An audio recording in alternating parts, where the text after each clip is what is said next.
घर चढ़ के मारब बरियारी रे छूट जी तो कैल रंगदारी रे घर चढ़ के मारब बरियारी रे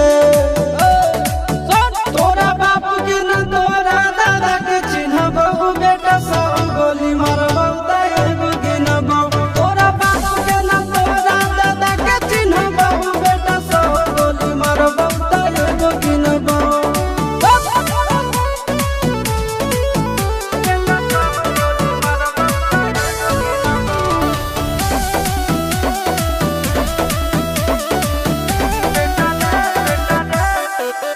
बेटा रे काटा से ठोक देबौ चिमनी के भाठा में झोंक देबौ देखबौ कवन बाबू बचैतौ तोरा प्रशासन के गाड़ी भी रोक देबौ बेटा जी सुनो बेटा रे काटा से ठोक देबौ चिमनी के भाठा में झोंक देबौ देखबौ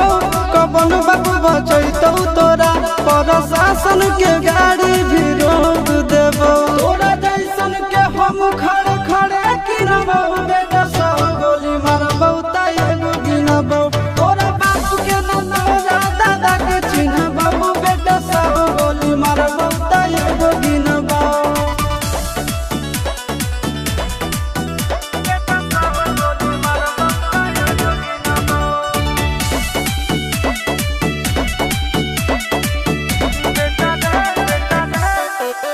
बेटा रे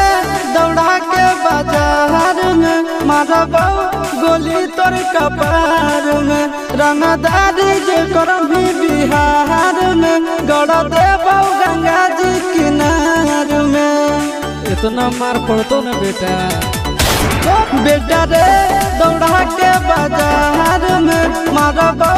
गोली तोर कपार में रंगदारी जे करभी बिहार में गड़ देबौ गंगा जी किनार में कहो चिंटू आशीष के कारण सुनबौ बेटा सब गोली मारबौ तैगो गिनबौ तोरा बाप के न तोरा दादा के चिन्हबौ बेटा सब गोली मारबौ तैगो गिनबौ मारत मारत पिछुआरा लाल कर दे बेटा ध्यान से बाप इधर है।